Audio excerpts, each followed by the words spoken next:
Space कैसे create हुआ उसको बताओ, कैसे, उसको जरा साबित करो, कौन सा फार्मूला है भाई, ये स्पेस क्रिएट कैसे हुआ है? नहीं, स्पेस कैसे क्रिएट हुआ, जिस हिसाब से उसने चीजों को बनाया, उसके कल पुर्जों को लगाया, उसके हिसाब से स्पेस क्रिएट हुई है। उसने देखा है कि भाई कि कितनी स्पेस किस चीज में बचनी चाहिए। तो जो खाली जगह है उसमें उसने क्या क्रिएशन किया है? जो खाली जगह है वहां कुछ नहीं है, आपको कुछ नहीं नजर आ रहा है, वहां क्या कैसे क्रिएट किया उसको? नहीं, अब ये साबित हो गया कि वेदों में लिखा हुआ है कि खुदा या ईश्वर, परमेश्वर, आप जो भी कहना चाहें, वो इस कायनात में जो कुछ भी है उसके समान नहीं है, उस जैसा नहीं है। और इस कायनात में जो कुछ भी है जाहिर है कि उसके ऊपर टाइम और स्पेस जारी होता है, और चूंकि खुदा उस जैसा नहीं तो खुदा के ऊपर भी टाइम और स्पेस जारी नहीं होता है। ये बात साबित होगी आपकी वेदों से। तो क्या आप इस इस श्लोक का को कंडेम कर रहे हैं? तो आप वेदों को कंडेम करें और उसके बाद फिर आए, क्योंकि जो आप हथियार लेकर, जो एतराज लेकर आप हमारे पास आए ना, वो एतराज दरअसल आपके ऊपर आ रहा है। अच्छा जी, हमारे साथ हैं ओम साहिब जी। भाई happy new year to all of you. अच्छा जी, अब तो बासी हो गया जी भाई। 7 तारीख हो गया, टीम से दिल नहीं भरा क्या? चलो आपके साथ हुआ था, इनको भी बोल दिया, बिलेटेड हो गया, चलो कोई बात जी। जी भाई, आज बड़े दिनों के बाद मुफ्ती साहब एक आए हैं जी, फरमाइए। तो एक पूछना था कि आपका एक कथन है, क्या है, या आपका एक स्टेटमेंट है कि भाई कि जो कोर्ट तो नहीं बोल सकते, क्योंकि कोर्ट तो वो काफी लोग करते हैं, तो आपकी एक पर्टिकुलर बंदे की साहब, आपकी सही है कोई मलफूज, आपकी सही है, आपका कथन मैंने पहले ही बोल दिया ना, कथन है। हाँ। तो उसमें आपने बोला था कि भाई कि एक जो क्रिएटर है वो अपनी क्रिएशन के अंदर नहीं आ सकता। ठीक है, तो ऐसा मतलब अभी भी आप मानते हो कि यही बात है? मेरे सामने अभी इसके खिलाफ कोई मजबूत दलील आई नहीं है, तो कैसे मैं अपनी इस बात को तब्दील कर लूं? What do you mean? अभी भी कोई ऐसा आपने कोई इस तरह का कोई मेरे सामने दलाइल पेश किए हो तो फिर तो बात भी है। आप आ रहे हो पहली मर्तबा मुझसे सवाल करने के लिए और कह रहे अभी भी आप मानते हो। व्हाट डू यू मीन भाई, अभी भी? हाँ जस्ट अभी आपने बोला था, आई थिंक अवेश इकबाल के स्ट्रीम पे बोला तो कई बार है, लेकिन अभी मैं लेटेस्ट आपको रिमाइंड करवा रहा हूँ। तो मुफ्ती साहब, अपना जैसे क्रिएटर है, एक कार का क्रिएटर है, वो कार के अंदर भी आ सकता है। हाँ, तो कार के अंदर जो खाली स्पेस है उसमें आएगा ना। इसका जवाब भी मैं दे चुका हूँ। इसका जवाब, यार एक बात बताओ ओम साहब, थोड़ा सा अपडेट करो। यानी जिस वक्त मैंने ये वीडियो बनाई थी, आज से कोई 4-5 साल पहले की बात है, वो क्या नाम है उसका, उज्जवल के साथ शायद ये कॉन्वर्सेशन हुआ था। तो उस वक्त कमेंट में बहुत से लोगों ने यही एतराज किया, एग्जैक्ट कार वाले ही किया कि भाई कार का बनाने वाला तो कार में बैठ सकता है। हमने कहा कार के खाली स्पेस में बैठ सकता है, कार के अंदर का मतलब कार के किसी पुर्जे में नहीं बैठेगा। नहीं, पुर्जे पे बैठना ही क्यों है? जो चीज उसने क्रिएट की है, उस क्रिएटेड चीज के अंदर बैठ रहा है ना वो। भाई वो उसके खाली स्पेस में बैठ रहा है। अच्छा, इसको फॉर एग्जांपल टेक्निकली आमिर भाई, एक मिनट यार मेरे पास मुझे इतना मौका मिलता है, मुझे थोड़ा सा बोलने दिया यार। मुझे मेरे इल्म की बहरे बेकरां को मौजे मारने का मौका मुझे नहीं मिलता कहीं भी। ये मुफ्ती साहब की जगह मैं ये नुकात के और इल्म के बहरे बेकरां से मोती चुनकर बखेर सकता हूँ, तो मुझे मौका दिया करेंगे। बोल भरा बोल। चलो, बड़ी मेहरबानी। हजरत, सवाल ये है कि आपने जिस जगह पर ये बात रखी थी वहां क्रिएटर का कॉन्सेप्ट डिस्कस हो रहा था, जिसको हम यूनिवर्स की क्रिएशन के कॉन्टेक्स्ट में डिस्कस करते हैं। मैं चैलेंज करता हूं कि साइंटिफिकली और टेक्निकली स्पीकिंग गाड़ी बनाने को क्रिएशन कहा जाता हो, यह है ही इन्वेंशन है। मैं टेक्निकली चैलेंज करता हूं इस स्टेटमेंट को कि गाड़ी क्रिएशन है, गाड़ी इन्वेंशन है। और इन्वेंशन के लिए मैं बोला हूं, अदम से या अदम से वजूद में लाना, यानी नॉन एग्जिस्टेंस से एग्जिस्टेंस में लाना साबित नहीं होता। लिहाजा वो टाइम, मैटर और स्पेस के अंदर होगी। हम अल्लाह को खालिक मानते हैं, क्रिएटर। जी मैं बोला हूँ। जी जी नहीं नहीं नहीं नहीं, मैं बात में थोड़ा सा मैं तो मैं ये बोल रहा हूँ, होल्ड ऑन, मैं इंटरवीन कर दूं। मैं चूंकि उनको एतराज मेरे स्टेटमेंट के ऊपर है, और मैंने ये बात कही थी कि जिस तरीके से एक लैपटॉप का बनाने वाला लैपटॉप में नहीं होता, तो ऐसे ही जो है खुदा ने टाइम और स्पेस को बनाया तो वो टाइम और स्पेस में नहीं है। तो चूंकि मैंने लैपटॉप की एग्जांपल दी थी, तो ये कार की एग्जांपल लेकर आए हैं, तो ये एतराज उन्होंने मेरे ऊपर किया। ठीक है। अब मैं बताता हूँ मुफ्ती साहब, अभी इनकी बात का जवाब भी देता हूँ और आपकी बात का भी, दोनों का बात का करता हूँ, मैं मिला जुला सा आंसर देता हूँ। मैं तो भाई डेविल्स एडवोकेट खेल रहा था यहाँ पर, मैं डेविल्स एडवोकेट। नहीं आपने बिल्कुल सही बोला, एग्जैक्टली आप ही का यही पॉइंट है। वो हम भाई आपको ही बचा रहे हैं, आप उन्हीं के सवाल का जवाब दे दें।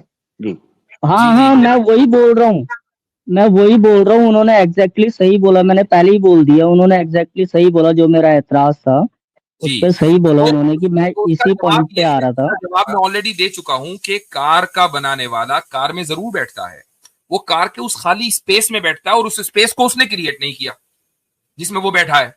मुफ्ती साहब अभी देखो इसी पॉइंट पे मैं आता हूं कि मैंने ये नहीं कहा था कि वो कार के ऊपर नहीं बैठ सकता, कार की गद्दी में नहीं बैठ सकता। मैंने कहा वो कार के, मतलब लैपटॉप का बनाने वाला लैपटॉप के अंदर नहीं होगा, कार का बनाने वाला कार के खाली स्पेस में होता है, कार के पुर्जों में नहीं होता, उसके इंजन और उसके ऑयल में नहीं होता। हाँ बिल्कुल सही बोल रहे हो, उसके पार्ट्स में नहीं होता। लेकिन मुफ्ती साहब आप ये बताओ कि ये जो हमारा यूनिवर्स है, ये जो हमारी अर्थ है, या जितने भी प्लैनेट्स है, इनमें खाली स्पेस है कि नहीं है? ठीक है, तो क्या उसमें जो हमारा क्रिएटर है वो बैठ सकता कि नहीं बैठ सकता, वहां पर आ सकता कि नहीं आ सकता? खाली स्पेस मखलूक है कि नहीं है? मखलूक है। तो फिर बात वही हो गई, फिर वही अप्लाई होगा फॉर्मूला कि अगर वो मखलूक है तो खालिक मखलूक के अंदर नहीं होगा। तो गाड़ी भी एक मखलूक नहीं मान रहे, अगर आप उसको मखलूक नहीं मान रहे बेकार। तो गाड़ी भी मखलूक है ना, क्रिएटर के जो जिसने उसको क्रिएट किया है उसके सामने वो मखलूक है। तो जो उसकी सीट है, एक मिनट मखलूक का लफ्ज इस्तेमाल न करें, इन्वेंटेड का लफ्ज इस्तेमाल करें। इन्होंने बोला ना इन्वेंटेड है।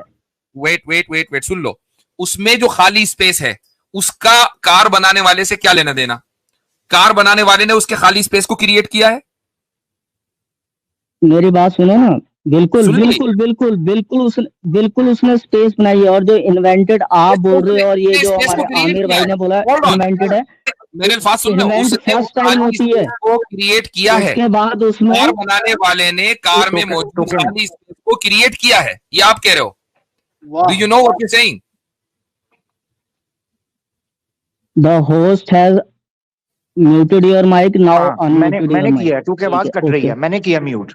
जब आपसे सवाल पूछ रहे हैं आप उसको सुन लो, फिर तसल्ली से जवाब दो। या तो मुफ्ती साहब आपको मौका ना देते हो तो इतराज बनता है, टोकते हैं उनकी आवाज खत्म हो जाती है पीछे, तो इसलिए अच्छा। आप ये कह रहे हो कि कार बनाने वाले ने कार में मौजूद खाली स्पेस को क्रिएट किया है, ये आपके अल्फाज हैं। इसको साबित कर दो बस किसी तरह, साइंटिफिकली और फिलोसॉफिकली इसको साबित कर दो। वो बना रहा है जब, तो स्पेस उसने उसी हिसाब से, अपने हिसाब से रखी है ना, उसने स्पेस रखी है, सीट का कितना गैपिंग होगी, वो सब कुछ रखा है। और इन्वेंट, मुफ्ती साहब एक बात मेरी बात सुन लेना, इन्वेंट फर्स्ट टाइम होती है चीज, उसके बाद उसमें मॉडिफिकेशन होती है, अपडेशन होती है, और अलग अलग कंपनीज बनाती है, अलग अलग लोग बनाते हैं, इंजीनियर्स बनाते हैं। स्पेस कौन क्रिएट करता है? स्पेस कैसे क्रिएट हुआ उसको बताओ, कैसे, उसको जरा साबित करो, कौन सा फार्मूला है भाई ये, स्पेस क्रिएट कैसे हुआ है? नहीं, स्पेस कैसे क्रिएट हुआ, जिस हिसाब से उसने चीजों को बनाया, उसके कल पुर्जों को लगाया, और उसके हिसाब से स्पेस क्रिएट हुई है। उसने देखा कि भाई की कितनी स्पेस किस चीज में बचनी चाहिए। तो जो खाली जगह है उसमें उसने क्या क्रिएशन किया है? जो खाली जगह है वहां कुछ नहीं है, आपको कुछ नहीं नजर आ रहा है, वहां क्या कैसे क्रिएट किया उसको? तो इस चीज को हम हमारे खाली के कायनात के हिसाब से कैसे मानेंगे कि भाई कि उसने पहली बार तो नहीं मान सकते ना, एक मिनट होल्ड ऑन, इस चीज को नहीं मान सकते। और अभी, और अगर आप मानेंगे भी तो आप अपनी बात को चेंज कर देंगे, क्योंकि अभी थोड़ी देर पहले आपने कहा था कि स्पेस क्रिएटेड है, ठीक है? तो क्यों कहा था जब पता ही नहीं था? मैंने कब बोला स्पेस क्रिएटेड है? अभी बोला, अभी थोड़ी देर पहले बोला कि स्पेस क्रिएटेड है, स्पेस मखलूक है। मैंने पूछा स्पेस मखलूक है, आपने कहा हाँ मखलूक है। मैंने कहा फिर उसमें भी नहीं होगा खुदा, जो चीज भी मखलूक होगी खालिक उसमें नहीं होगा। अभी थोड़ी देर पहले बोला मैंने बोला गाड़ी, हाँ गाड़ी के सेंस में बोला, और वैसे भी मैं अर्थ के सेंस में भी बोलता हूँ, यूनिवर्स के सेंस में भी बोलता हूँ मुफ्ती साहब। स्पेस क्रिएटेड है, अगर सब चीज क्रिएट की है तो वो क्रिएटेड है। एक बात पे रह लो, अभी कह रहे हो कि मैंने कब बोला कि स्पेस क्रिएटेड है, और अब कह रहे हो कि स्पेस क्रिएटेड है। नहीं, मैं थोड़ा कंफ्यूज हो गया, लेकिन सवाल पूछना चाहता हूँ। हाँ मैंने बोला, मैंने बोला ओम भाई एक मिनट। ओम भाई, आपने चखने में मांस, मछली या भूजा क्या खाया था? नहीं, ऐसा कुछ नहीं खाया, नॉन वेज कुछ नहीं खाया। नहीं तो भूजा खाया था क्या चखने में? चखने में नॉन वेज की बात करोगे तो वहां से हमारे आमिर भाई बोल देंगे कि मैंने नॉन वेज नहीं तो चखने में मतलब के वेज खाया था आपने? चखने में वेज खाया? आप आसिम भाई का जवाब दे, मैं कुछ नहीं बोलूंगा। ओम भाई, चखने में आज वेज खाया क्या आपने? चखने में वेज नहीं खाया, चखने में, टेस्ट करने में वेज खाया। टेस्ट करने में वेज खाया।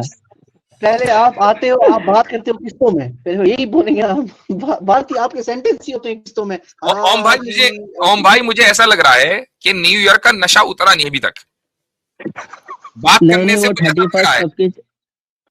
नहीं, अभी मैं जो बात कर रहा हूँ उस बात में आप लोग अभी थोड़ा सा कंफ्यूज हो गए कि इसको कैसे आंसर करना है, तो दैट्स व्हाई आप मेरे को दूसरी साइड में घुमा रहे हो।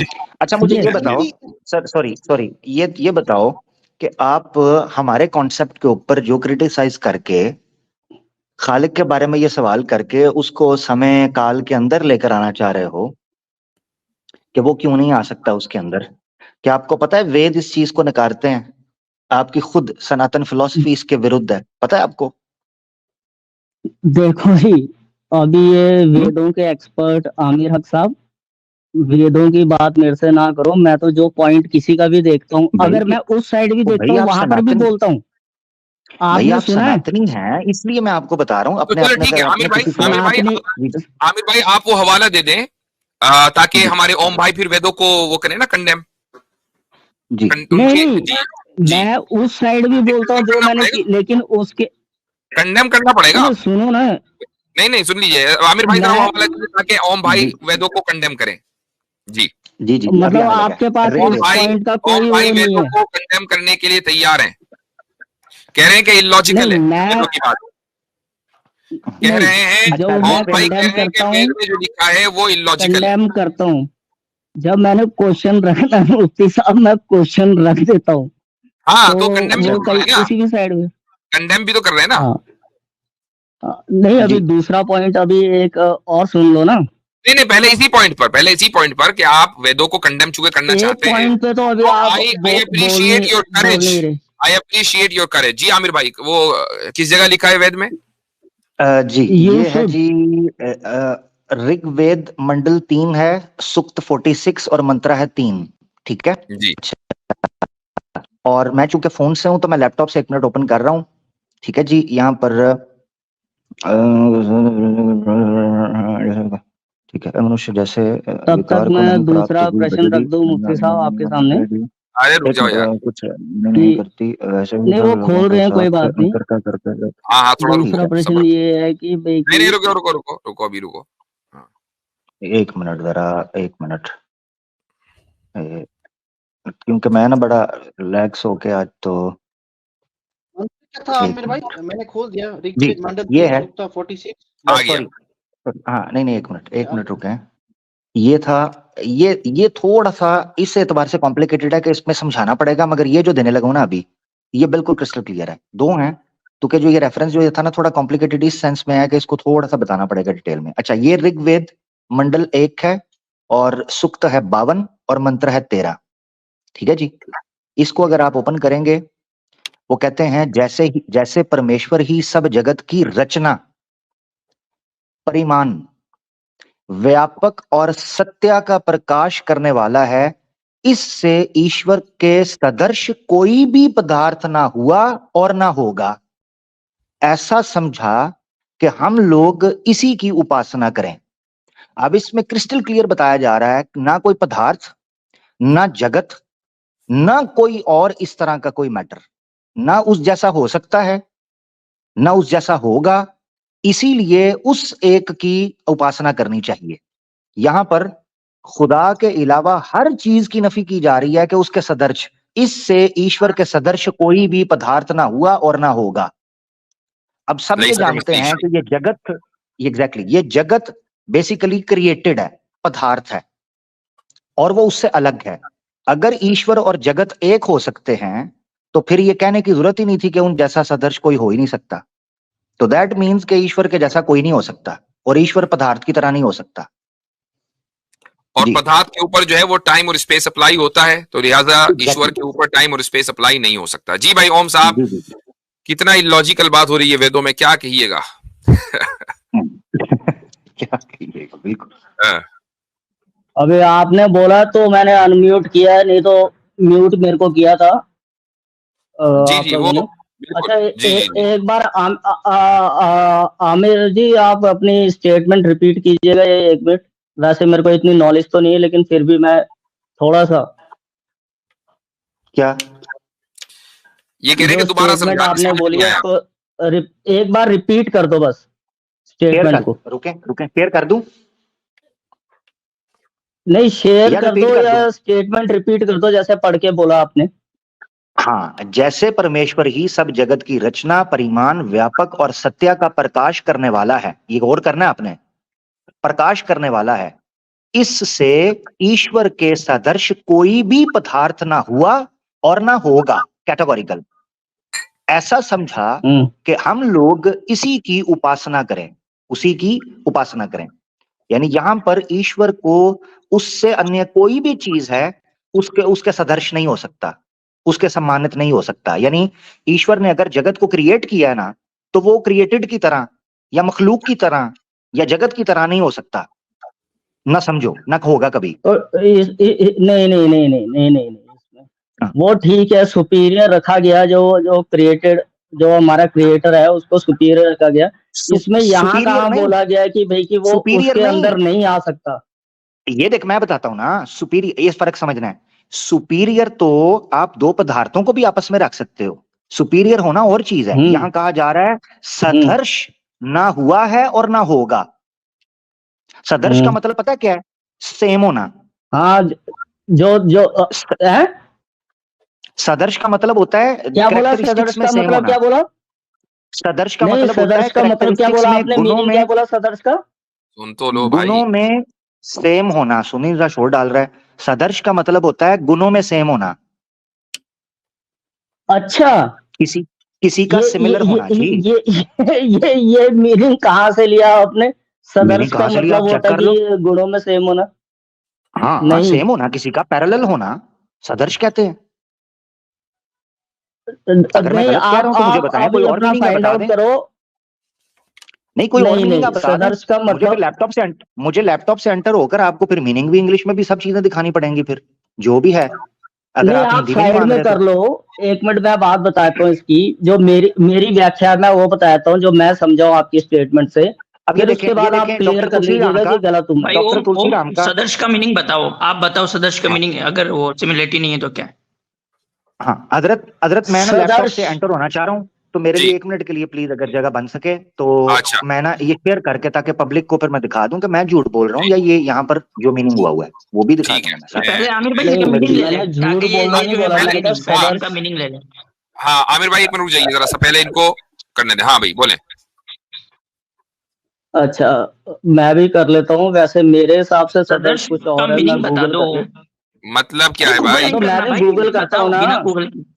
नहीं, आपको तो मालूम है ना, आपने कुछ कहकर कुछ जानकर ही तो रद्द किया होगा ना, तो रद्द किया है तो उसका मालूम है।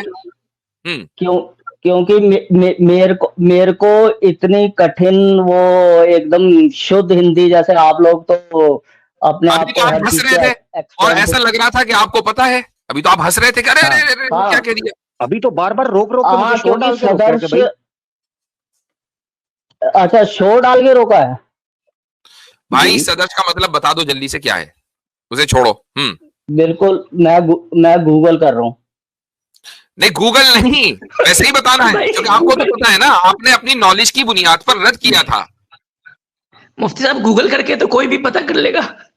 हाँ हाँ, तो गूगल करके, तो बिना गूगल करे क्यों बोला? ले जी मैं शेयर कर रहा हूँ, जरा 1 मिनट मुझे दीजिएगा। अब मैं जी। आ गया, एंटर हुआ हूँ।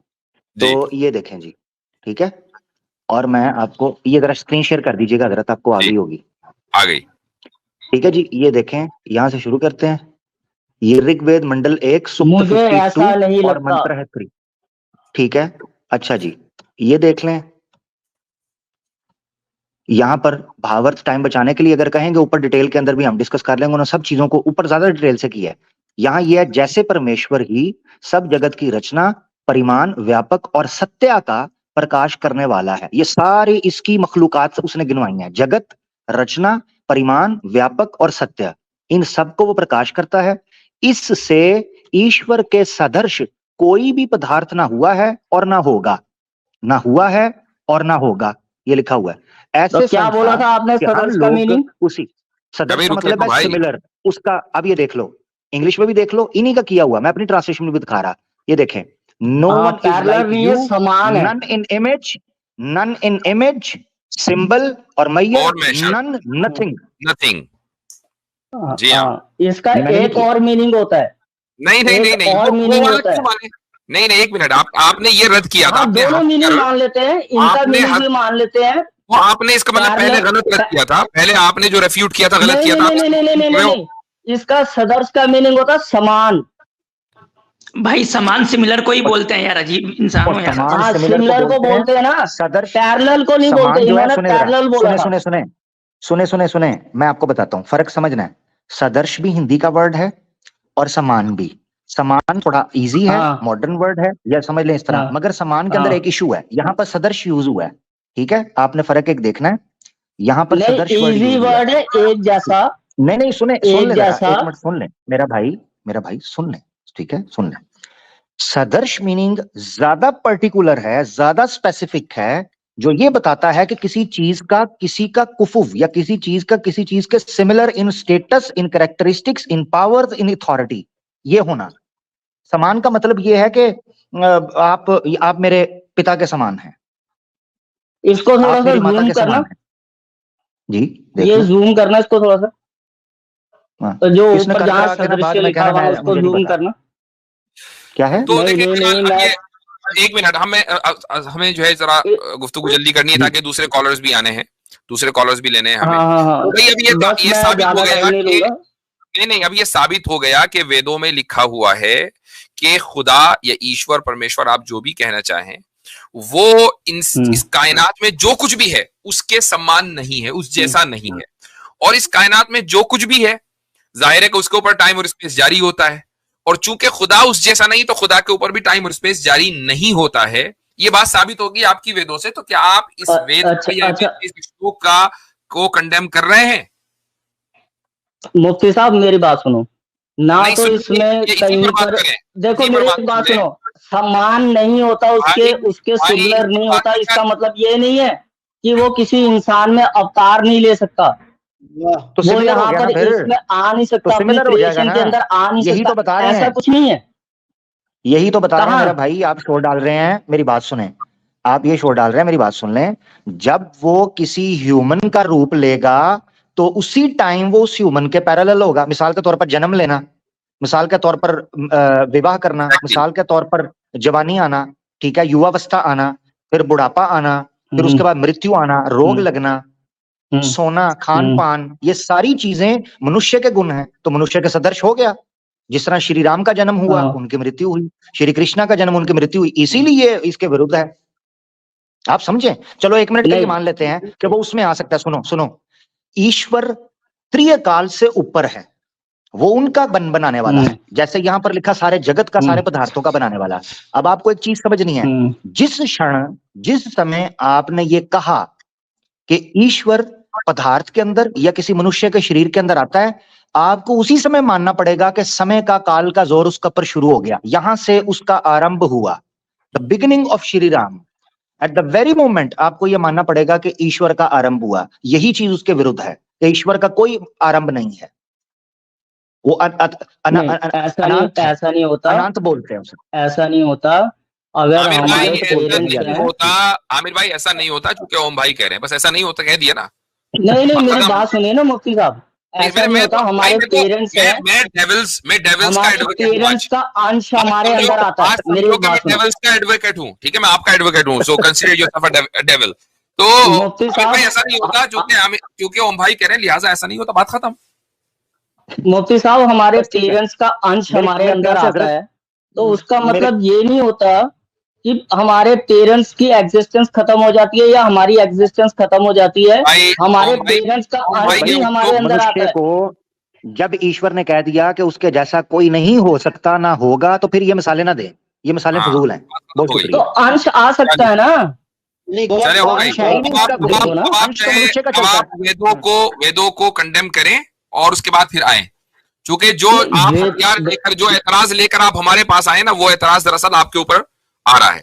ठीक है, चले, शुक्रिया। मुफ्ती साहब, आपने जिक्र किया है तो मैं चाह रहा हूं कि इसी टॉपिक के ऊपर ना, जो रेफरेंस मैं पहले दिखाना चाह रहा था, ये इंपॉर्टेंट है, क्योंकि ये जी टॉपिक अक्सर आता है कि ये टाइम स्पेस के अंदर आ सकता है कि नहीं, और अवतार लेता है। तो मैं कह रहा हूं इसको इसी वक्त ना कवर कर देते हैं। ऋग्वेद मंडल 3 सूक्त 46 मंत्र 3, इसको पढ़ना है जी डिटेल के अंदर, इसलिए मैंने कहा था वो लंबा वाला मैंने छोड़ दिया था पहले। ये देख, यहां से शुरू हो रहा है, वो प्रभु मात्राओं से, यानी जिस चीजों से मापा जाता है, मापों से, वह भौतिक संसार से बहुत बड़ा है, अतिरिक्त है, प्रभु किसी माप से मापा नहीं जा सकते।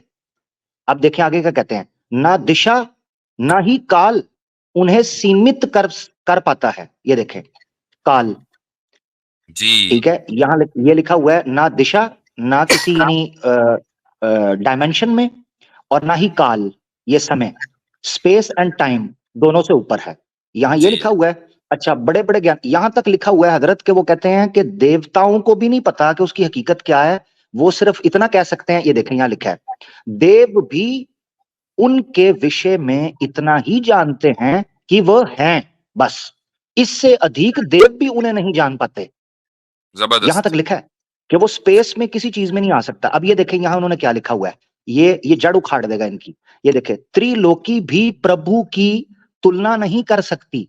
त्रिलोकी का क्या मतलब है? त्रिलोकी का मतलब है पृथ्वी, स्वर्ग और पाताल, ये त्रिलोक हैं। वो कहते हैं त्रिलोक में भी प्रभु की तुलना नहीं हो सकती, यानी वो आ ही नहीं सकते, इसमें इसके बराबर कोई चीज नहीं है। तो पृथ्वी भी गई, स्वर्ग भी गया, पाताल भी गया, और किधर लेके आना है? अवतार तो पृथ्वी पर आए हैं, वहां तो आ ही नहीं सकते। बहुत शुक्रिया। जबरदस्त, इंपॉर्टेंट पॉइंट ये आ गया है, माशाल्लाह।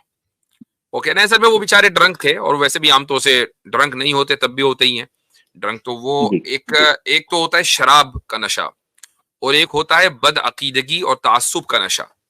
तो हमारे बहुत से हिंदू भाइयों में बदअकीदगी और तासुब का नशा है, और उस नशे के उतरने से पहले हक उनको समझ में नहीं आएगा, वरना आप कितने ही रेफरेंसेस उनकी किताबों से खोलकर दिखा दें, होना ही चाहिए था कि भाई बात बिल्कुल सही है, लेकिन उसमें भी चूंकि वो एक खास वर्ल्ड व्यू में जीते हैं और उसमें पैदा हुए हैं कि जी अवतार आए हैं और राम जी की पूजा करनी है और फला जी की पूजा करनी है, तो उसकी वजह से ये लोग अपनी ही किताबों में जो लिखा हुआ है उसको भी डाइजेस्ट नहीं कर पाते हैं। ये बड़ा अफसोस की बात है। ठीक, बिल्कुल अच्छा ऐसे ही हजरत, मगर जी, ये कि ये उन लोगों के लिए कम से कम रिकॉर्ड में आ जाए। मकसद ये होता है कि बिल्कुल मुसलमानों के पास एक चीज चली जाए, तो ये बड़ा जरूरी हो जाता है। बाकी आपने बिल्कुल जी ठीक कहा, मैं ये तो मानने के नहीं है। जी हाँ।